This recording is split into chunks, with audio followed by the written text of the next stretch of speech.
Si tu veux, moi j'ai tendance à être fidèle à un magasin, par exemple là où j'ai acheté mes tronçonneuses et tout. Il n'y a jamais eu de partenariat avec eux ni rien, mais mon grand-père, mon père a acheté des tronçonneuses chez Grangeret, c'est une boîte qui vend des tronçonneuses et des trucs de parc et jardin. Et je suis toujours resté très fidèle, et le jour où j'aurai une autre truc à racheter, j'irai là-bas, parce que voilà, en plus les vendeurs ils sont adorables, donc on a de la chance. Mais je reste fidèle dans les magasins où j'achète, tu vois. Peu importe, c'est pas parce que les gens sont gentils avec moi ou parce qu'ils me font des prix et tout. Alors en plus c'est pas le cas, tu vois, j'ai pas de remise, rien.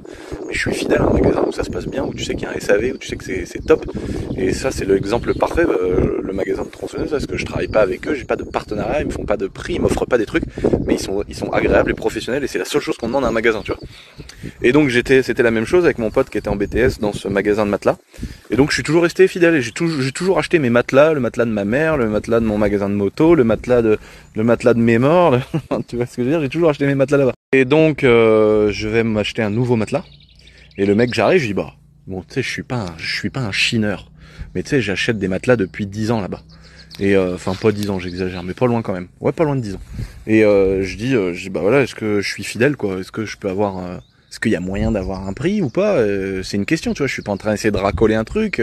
Je suis pas en train d'essayer de vendre une vidéo comme tous les mecs qui ont 1K sur Instagram en disant oui mais je te fais de la pub. Pas du tout. Je dis voilà, vu que je suis fidèle et que j'achète tout ici, est-ce qu'il y a moyen d'avoir un petit truc? Le mec il me regarde, il me dit il est 10h et j'ai pas encore bu mon café, donc j'ai pas la gueule à faire des remises, il me dit. Mais je dis mec, attends, j'ai pas dit que j'étais en train de baiser ta mère. J'ai pas dit que je voulais serrer ta sœur. J'ai dit que je demandais une petite remise, parce que ça fait 10 ans que je suis fidèle et que j'achète tous mes matelas ici. Alors que frère, on m'envoie des mails pour vendre, pour faire des partenariats, on me propose 150 000 € pour vendre des matelas sur un site, je sais plus comment que ça s'appelle, la meuf matelas, je sais pas quoi. J'ai dit mec, tu vois, je fais un bon. Laisse-moi tranquille. Surtout qu'on me propose tout le temps des saloperies comme ça, de partenariats, de trucs. Le matelas ceci, le matelas machin, combien tu prends, machin. Nous, on peut poser 150 000 €. Des fois, Lucien, il a envie de retourner sa veste. Et là, l'autre, il me dit, ah non, il me dit, j'ai pas bu mon café, j'ai pas la gueule à faire des remises, il me dit. Avec une gueule comme ça, d'enculé, tu vois. J'ai dit, mais mec, attends, mes frères, mais attends, il sait quoi, ça, il a cru que je l'agressais ou quoi? Et donc, bon, j'achète quand même le matelas, je sais pas comment ça se fait que je l'ai pas envoyé se faire enculer. Bon, j'achète le matelas, frère. Il est dur, frère. Franchement, j'aurais dû mettre des parpaings de 10, en mettre 4 épaisseurs. Voilà. Donc en fait, tout ça, je vous explique toute cette merde pour vous dire, est-ce qu'il y a quelqu'un qui connaît le métier des matelas? Est-ce qu'il y a quelqu'un, mais sans vouloir me baiser et me prendre de l'argent. J'ai envie de m'acheter le meilleur matelas du monde. Alors ça se trouve, ça vaut 100 000 balles, mais donc non. Mais j'ai envie de m'acheter un bête de matelas, très bon rapport qualité-prix, mais je sais pas écouter qui. Je connais pas de youtubeurs dans les matelas, tu vois. Je sais pas qui écouter, frère. Mais j'en ai marre de dormir sur des tas de merde. Prix là, je fais comme Kylian, je préfère encore m'asseoir sur une bite. Maintenant tout le monde va croire que tu fais des... Non, mais je rigole, Kylian, oh lolo. On peut pas rire, on peut pas rire. Mais si, on peut rire de tout en 2020. Kylian, regardez, il est très beau gosse. Dès que je mets une story, il y a des meufs, elles m'écrivent, elles me disent ah c'est qui ouais, et tout. Il faudrait que j'envoie des contacts parce que je reçois pas beaucoup de retours. Et c'est pas un charreau en plus. C'est un mec qui cherche de la relation sérieuse. C'est un mec qui a une vie très stable et tu vois, il fait pas la fête, il se met pas minable. Il boit pas beaucoup d'alcool, il est pas dans l'excès et donc c'est vraiment un homme à marier. Donc les filles, vous pouvez faire vos démarches et vos demandes. Il saura répondre et vous satisfaire pour le plus grand nombre. C'est quelqu'un qui a le cœur sur la main. Classique ou aéré avec régulation de la température et tout? On sait rien, frère. J'avais vu un autre. Moi une fois, j'avais été à l'ancienne. J'avais été dans une love room avec une femme et il y avait un matelas avec de l'eau. Ah ok. Donc ça c'était de la merde parce que quand t'es au milieu du matelas tu pouvais plus sortir du matelas, mec. Mais c'était rigolo quoi. Et ça c'était au Moulins Club, au club échangiste. Et en fait le problème c'est que je dis tellement de merde qu'il y a des gens qui doivent croire tout ce que je dis. Et je dois passer des fois pour un espèce de pervers ou je sais pas quoi. Mais rien à foutre. J'avais un oncle, nous qui avait un peu de sous dans la famille à l'ancienne. Putain, on a hérité de pas un centime, frère. C'est pour ça que j'étais obligé de me faire tout seul. Mais ça va, j'ai un château plus grand que lui. Et putain, on a été déshérité, frère. Non mais trêve de plaisanterie. Il avait un matelas Tempur. Et je connais pas la marque, mais d'après ce que j'ai compris, celui qui a un matelas Tempur dans Une interview de Guillaume Play, le mec entrepreneur, il parlait de ça. Oui, mais je l'ai vu, mais Ah oui. je sais plus comment il s'appelle, qui a gagné 100 millions et tout là. Ouais, c'est ça. Après, est-ce que c'est vrai et tout, on sait pas. Et en gros, le matelas Tempur, si t'as un matelas Tempur, dans le garage, t'as une Rolls. Tu vois, c'est vraiment ce niveau de personne là. Et qu'est-ce qu'il fait celui-là, frère? Qu'est-ce qu'il fait? Qu'est-ce que j'ai fait encore? Qu'est-ce que tu fais avec ton sac? Ça, c'est Hugo qui a perdu une moumoute. Mais non! Mais où il l'a perdu? Ici, là, dans la cour. Oh mais putain, mais faites gaffe au matos. Eh, par contre, Kylian, les nouveaux micros transparents. Kylian, tu perds plus mec ça. J'ai peur parce que celui-là il tient pas beaucoup. Hein. Mais bah mets-le pas là frère. Scotch-le. Mets un Rilzan, scotch-le, je sais pas, fais un truc. Ouais, t'as raison. Non mais là ça va, on n'est pas dans une vidéo très complexe. Ouais, mais je sens qu'il va se barrer. Si Non mais faites ça les gars, mettez des Rilzan et tout, parce que la dernière fois on a eu un choc là, le truc il est parti. Là le nouveau truc de micro mec, on l'a payé je sais pas combien encore. Puis Valentin lui il nous coûte cher. Putain. Ça, c'est un Ronaem. Non. C'est le Ronaem. Ouvre-le. Oh, on a un petit mot et tout. On va voir après. Et il nous connaît le gars? Je sais pas, on va voir. Là on a acheté un Ronin M, c'est une caméra c'est un stabilisateur de ouf. Et on l'a acheté d'occasion. Parce que c'était trop cher neuf. Et putain il a servi hein. Là tu vois qu'il a servi le bordel. Mais c'est pas grave. Il a été révisé et tout. Normalement, ouais. C'est une société de prod là qui l'avait avant et. Ah stylé. Sans faire, Donc en fait ça c'est un Ronin un peu comme celui-là là. Ça c'est bien pour mettre une caméra comme ça. Mais celui-là il prend des deux côtés. En fait il a un moteur beaucoup plus gros. Et pour les caméras car le moteur est beaucoup plus solide. Donc ça devrait. On pourrait normalement ça résiste mieux au vent et tout quand c'est accroché à une bagnole. Et on a fait une très belle affaire. Voilà. Je sais pas si je dois m'acheter un matelas Tempur. Ou ça va durer 1000 ans cette histoire, ça me saoule. Je vais faire 800 stories sur mon matelas.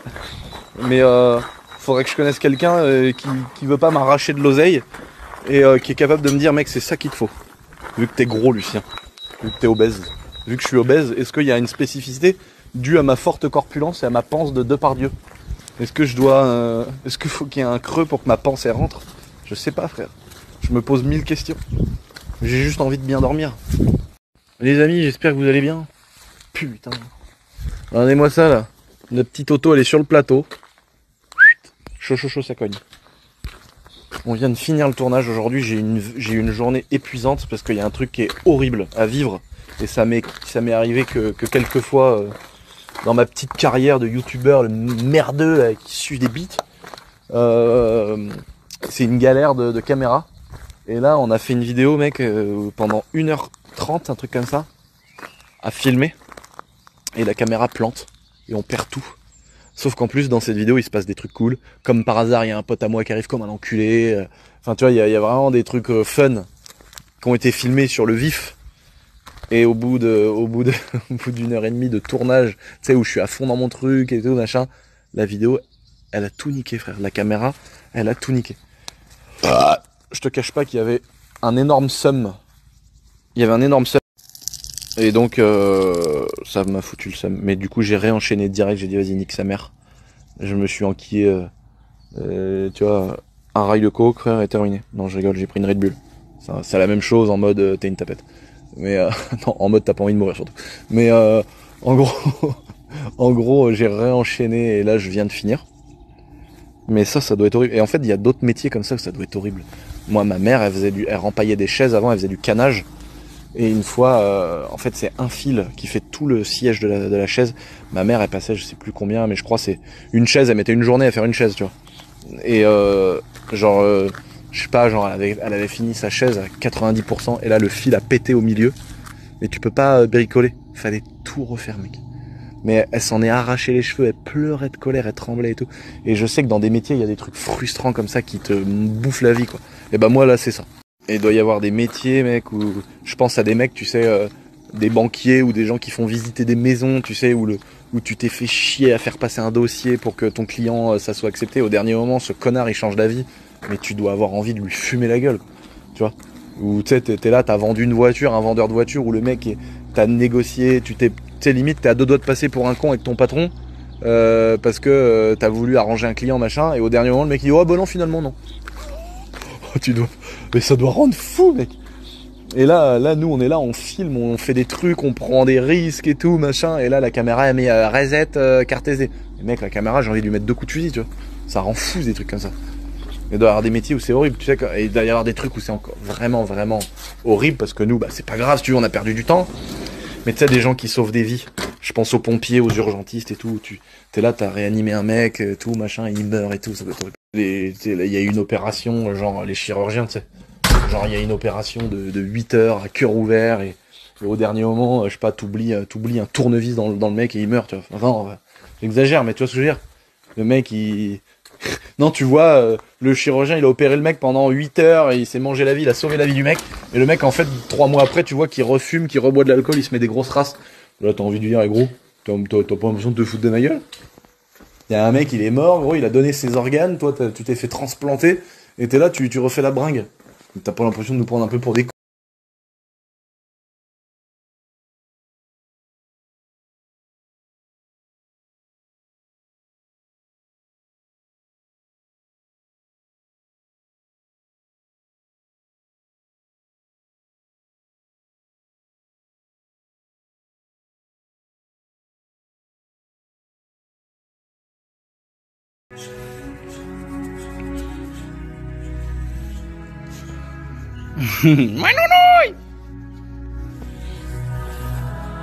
Oh non, nounouille.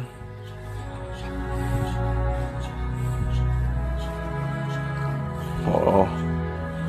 Toujours en train d'essayer de me sucer quelque chose, ça. C'est bien une femelle. Moi, j'ai acheté une voiture dans un garage une fois, où c'était un peu le truc, avec ils te mettaient une vendeuse très très mignonne.